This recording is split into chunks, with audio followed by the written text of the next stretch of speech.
আগামীকাল তোমাদের ভৌতবিজ্ঞান পরীক্ষা। ভৌতবিজ্ঞান পরীক্ষার আগেই ভৌতবিজ্ঞানের 3 মার্কের যে প্রশ্নগুলি আসার সম্ভাবনা রয়েছে আগামীকাল, সেই প্রশ্নগুলি তোমরা দেখে নাও। দেখতেই পাচ্ছ প্রথম যে অধ্যায়টি রয়েছে গ্যাসের আচরণ, এখান থেকে 3 মার্কের প্রশ্ন শুরু হচ্ছে। ফার্স্ট যে কোশ্চেনটি রয়েছে চার্লসের সূত্রটি লেখো। এই সূত্র থেকে পরম শূন্য উষ্ণতার যে ধারণা পাওয়া যায় তা গাণিতিকভাবে প্রকাশ করো। 2 বয়েল ও চার্লসের সমন্বয় সূত্রটি প্রতিষ্ঠা করো। 3 কোনো গ্যাসের মোলার আয়তন বলতে কী বোঝায়। বাস্তব গ্যাসের আদর্শ গ্যাসের আচরণ থেকে বিচ্যুতির 2টি কারণ লেখো। 3টি প্রশ্ন তোমরা দেখতে পাচ্ছ গ্যাসের আচরণ থেকে পরপর। এরপরে নেক্সট যে প্রশ্ন রয়েছে গ্যাসের আচরণের, সেটি হচ্ছে পিভি ইকুয়াল টু এনআরটি সমীকরণটি প্রতিষ্ঠা করো। 5 বয়েল ও চার্লসি ও অ্যাভোগাড্রো সূত্রের সমন্বয়ের আদর্শ গ্যাস সমীকরণটি প্রতিষ্ঠা করো। দেখতে পাচ্ছ 4-5।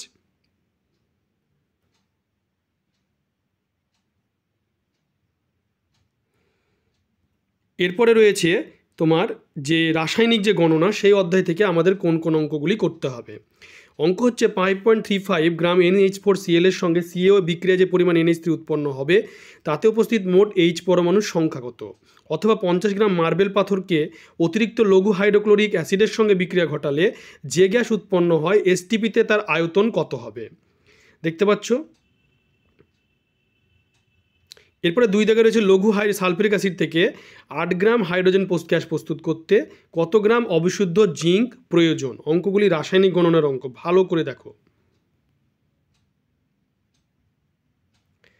এরপরে নেক্সট যে প্রশ্ন রয়েছে বিভাগ গতে রাসায়নিক গণনা, 3 দাগে দেখতে পাচ্ছ 7 গ্রাম হাইড্রোজেন গ্যাস প্রস্তুত করতে কত গ্রাম অবিশুদ্ধ জিঙ্ক প্রয়োজন।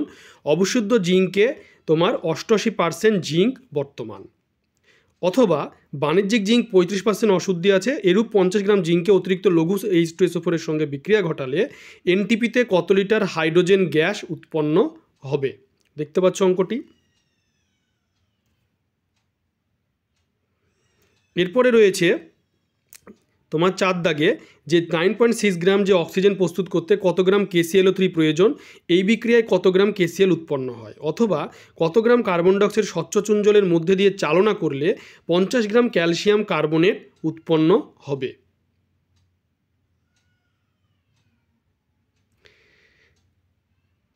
এরপরে যে অঙ্কটি রয়েছে সেটি হয়ে গেল অঙ্ক। এরপরে অধ্যায় হচ্ছে তাপের ঘটনার সময়। এখান থেকে আমরা 3 মার্কের জন্য কোনগুলি পড়ব। কঠিন পদার্থের মধ্যে দিয়ে তাপের পরিবহন কোন কোন বিষয়ের উপর নির্ভর করে। থার্মোস্ট্যাট কী কাজে ব্যবহৃত হয়। অথবা বাস্তব জীবনে কঠিন তরল গ্যাসীয় পদার্থের প্রসারণের উদাহরণ দাও। তাপীয় রোধের রাশিমালা প্রতিষ্ঠা করো। তাপ পরিবর্তনকে রাশিমালা থেকে প্রশ্নগুলি দেখতে পাচ্ছ তোমরা।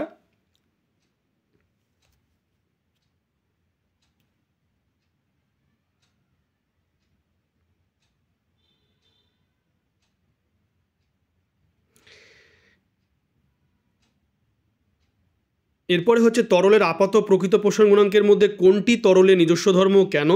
স্থির চাপে গ্যাসের আয়তন গুণাঙ্কের মান কত। অথবা কঠিনে দৈর্ঘ্য প্রসারণ গুণাঙ্কের সংজ্ঞা দাও। দেখাও যে দৈর্ঘ্য প্রসারণ গুণাঙ্কের মান দৈর্ঘ্যের এককের উপর নির্ভর করে না, কেবল উষ্ণতার এককের উপর নির্ভর করে। দ্বিধাতপাতের একটি ব্যবহার লেখো।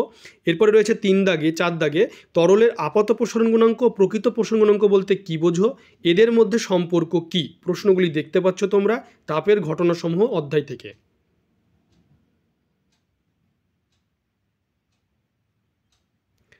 এরপরে রয়েছে নেক্সট যে প্রশ্নটি রয়েছে সেটি হলো তামার দৈর্ঘ্য প্রসারণ গুণাঙ্ক 17 × 10⁻⁶ পার ডিগ্রি সেলসিয়াস বলতে কী বোঝায়। এই মান কেলভিন স্কেলেও একই থাকে কেন। দেখতে পাচ্ছ প্রশ্নটি।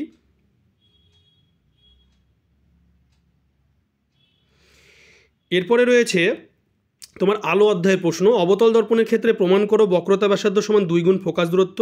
গাড়ির হেডলাইট কী ধরনের দর্পণ ব্যবহার করা হয়। অথবা কোন ধরনের লেন্সের সাহায্যে দীর্ঘ দৃষ্টি প্রতিকার করা যায়। এরপরে রয়েছে অঙ্ক বায়ু সাপেক্ষে কোনো মাধ্যমে প্রতিসরাঙ্ক √2। বায়ুতে আলোর আপতন কোণ 45 ডিগ্রি হলে প্রতিসরণের ক্ষেত্রে ওই রশ্মির চ্যুতিকোণ কত হবে। 45 ডিগ্রি হবে ওটি।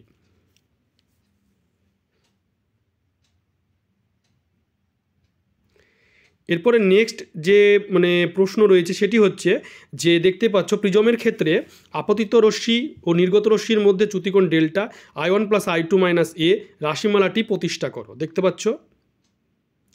অথবা উত্তল লেন্স কীভাবে সৎ অবশিষ্ট বিবর্ধিত প্রতিবিম্ব গঠন করে তা রেখাচিত্রের সাহায্যে দেখাও। দিনের বেলায় আকাশ নীল দেখায় কেন। সব 3 মার্কের প্রশ্ন, কিন্তু এগুলি সকলেই 3 মার্কেরই প্রশ্ন।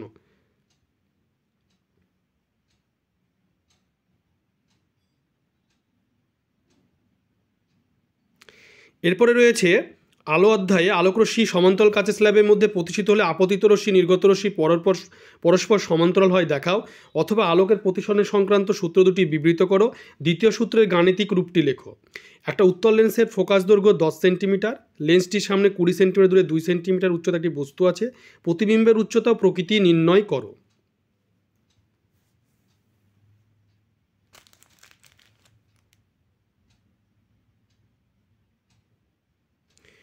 এরপরে তোমার উত্তল লেন্স কীভাবে বিবদ্ধ কাচরূপে আচরণ করে রেখাচিত্রের মাধ্যমে দেখাও, অথবা একটা বস্তুর দৈর্ঘ্য 5 সেন্টিমিটার, একটা উত্তল লেন্সের সামনে বস্তুটিকে 2 সেন্টিমিটার দূরত্বে রেখে 10 সেন্টিমিটার দৈর্ঘ্যের প্রতিবিম্ব পাওয়া গেল, রৈখিক বিবর্ধন ও প্রতিবিম্বের দূরত্ব কত? এরপরে নেক্সট যে অধ্যায় রয়েছে সেটা হচ্ছে চলতড়িৎ। তড়িৎ প্রবাহে তাপীয় ফল সংক্রান্ত জুলের সূত্রগুলি লেখো, অথবা তড়িৎ চুম্বকে আবেশ সংক্রান্ত ফ্যারাডের সূত্রগুলি লেখো। এসি ডায়নামোতে কোন শক্তি কোন শক্তিতে পরিবর্তিত হয়? 2 ওহমের সূত্রটি লেখো।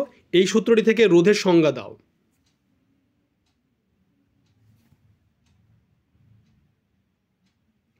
এরপরে নেক্সট যে প্রশ্ন রয়েছে সেটি হলো চলতে ফ্লেমিংয়ের বামহস্ত নিয়ম রেঞ্জের সূত্রটি লেখো। ডিসি অপেক্ষা এসি ব্যবহারে দুটি সুবিধা লেখো, অথবা কোন পরিবাহীর রোধ কোন কোন বিষয়ের উপর নির্ভরশীল অ্যাম্পিয়ারের সন্তরণ নিয়মটি লেখো।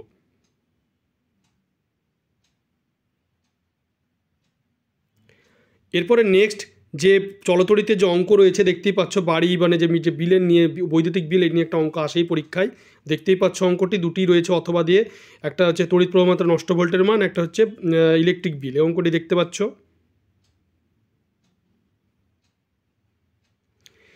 এরপরে নেক্সট চলতড়িতে আরেকটি ইলেকট্রিক বিলের অঙ্ক দেওয়া রয়েছে এবং প্রান্ত বিভব প্রভেদ নির্ণয়ের অঙ্ক দেওয়া রয়েছে।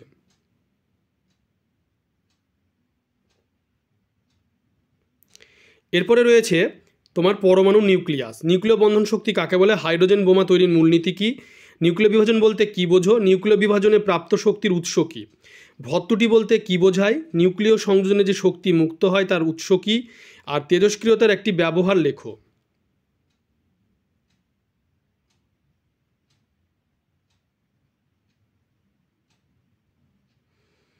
এরপরে রয়েছে পরমাণু নিউক্লিয়াস থেকে তেজস্ক্রিয়তা হলো একটি নিউক্লিয় ঘটনা, ব্যাখ্যা করো। নিউক্লিয় সংযোগের পূর্বে নিউক্লিয় বিভাজন ঘটনার প্রয়োজন কেন? 4 তেজস্ক্রিয় পরমাণুর কোন অংশ থেকে আলফা কণা নির্গমন ঘটে? মানব কল্যাণে পারমাণবিক শক্তির একটি ব্যবহার উল্লেখ করো। নিউক্লিয় সংযোজন বিক্রিয়া কাকে বলে?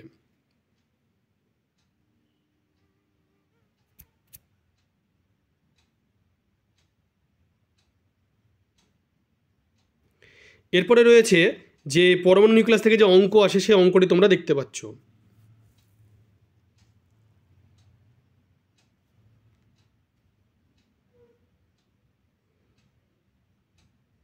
এরপরে রয়েছে পর্যায় সারণী। তড়িৎদ্বন্দ্ব বলতে কী বোঝো? একটি পর্যায় সারণী পর্যায় শ্রেণী বর্গকে পড়তে হয়। মেন্ডেলের পর্যায় শ্রেণীর ত্রুটি আর পর্যায় শ্রেণীর কোন শ্রেণীতে কঠিন তরল গ্যাসীয় মৌল পাওয়া যায় দেখতে পাচ্ছ। পর্যায় শ্রেণীতে হাইড্রোজেন মৌলকে ক্ষার ধাতু হ্যালোজেনের সঙ্গে একই শ্রেণীতে রাখার সপক্ষে দুটি করে যুক্তি দাও।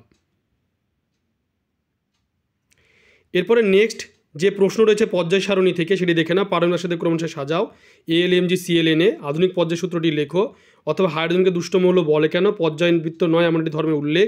পারমাণবিক ব্যাসার্ধ কাকে বলে? COFN মৌলচারটিকে পারমাণবিক ব্যাসার্ধের অধক্রমে সাজাও। দেখতে পাচ্ছ প্রশ্নগুলি। এরপরে রয়েছে তোমার পর্যায় সারণীতে তড়িৎনাত্মকতার উপর প্রশ্ন দেখতে পাচ্ছ। তড়িৎনাত্মকতা সাজানোর প্রশ্ন এসছে, অঙ্কটিও দেখতে পাচ্ছ। এই ধরনের অঙ্ক প্রশ্ন কিন্তু আসতে পারে। অথবা তো দেখতে পাচ্ছ পারমাণবিক সংখ্যা, তড়িৎনাত্মকতা এবং পারমাণবিক ব্যাসার্ধের উপরেই মানে দেওয়া রয়েছে সাজানোটি।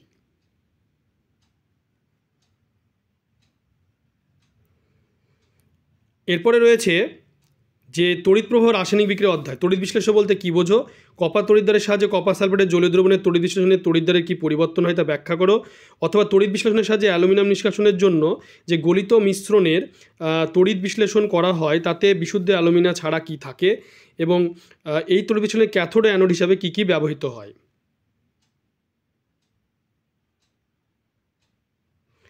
এরপরে রয়েছে 24 দাগে যে তোমার তড়িৎ রাসায়নিক বিক্রিয়ায় তড়িৎ বিশ্লেষণ পদ্ধতিতে অ্যালুমিনিয়াম নিষ্কাশনের সময় অ্যালুমিনিয়ামের সঙ্গে যে ক্রায়োলাইট ফ্লোস্পার মেশানো হয় কেন? অ্যানোড মাড কি? অথবা কপার তড়িৎদ্বার ব্যবহার করে কপার সালফেট দ্রবণের তড়িৎ বিশ্লেষণে অ্যানোড ও ক্যাথোডের সংগঠিত বিক্রিয়াগুলি লেখো। তড়িৎ বিশ্লেষণে কোন তড়িৎদ্বার ক্ষয়ে যায়? লোহার চামচের ওপর সিলভারের প্রলেপ দেওয়ার জন্য ক্যাথোড ও অ্যানোড তড়িৎ বিশ্লেষ্য পদার্থরূপে কী কী ব্যবহার করবে? দেখতে পাচ্ছ প্রশ্নগুলি।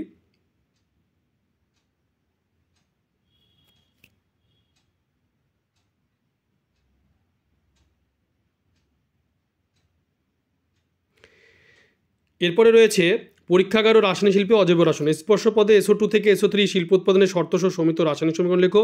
উৎপন্ন SO3 থেকে কীভাবে H2SO4 প্রস্তুত করা যায়? অথবা স্পর্শ পদ্ধতিতে সালফিউরিক অ্যাসিড প্রস্তুত করা হয়, সমীকরণ সহ লেখো। দেখতে পাচ্ছ প্রশ্নগুলি। এরপরে রয়েছে তোমার পরীক্ষা রাসায়নিক শিল্পে অজৈব রসায়নে অসল্ট পথে HNO3 শিল্প বস্তুর শর্তসহ রাসায়নিক সমীকরণ, অথবা হেবার পথে অ্যামোনিয়া শিল্প উৎপাদনের শর্তাবলী ও সমিত সমীকরণ, H2S গ্যাস প্রস্তুতি সংক্রান্ত তথ্যগুলি, বিক্রিয়া নীতি, শর্ত, বিক্রিয়া সমীকরণ, গ্যাস সংগ্রহ। দেখতে পাচ্ছ।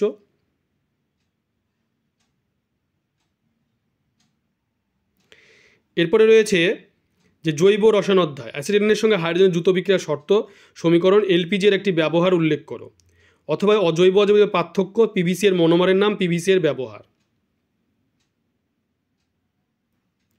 এরপরে রয়েছে যে জৈব রসায়নে যে কীভাবে পরিবর্তন করবে, ভিনাইল ক্লোরাইড পলিমারের নাম, ইথাইল অ্যালকোহল অ্যাসিটিক অ্যাসিডের এস্টারিফিকেশন বিক্রিয়ার সত্ত্ব, জৈব ভঙ্গুর পলিমার, ডিনেচার স্পিরিট কি তার ব্যবহার, CNG এর প্রধান উপাদান, অ্যাসিটিক অ্যাসিডের সঙ্গে NHCO3 C2H5 OH এর বিক্রিয়া, একটা জৈব ভঙ্গুর পলিমারের নাম।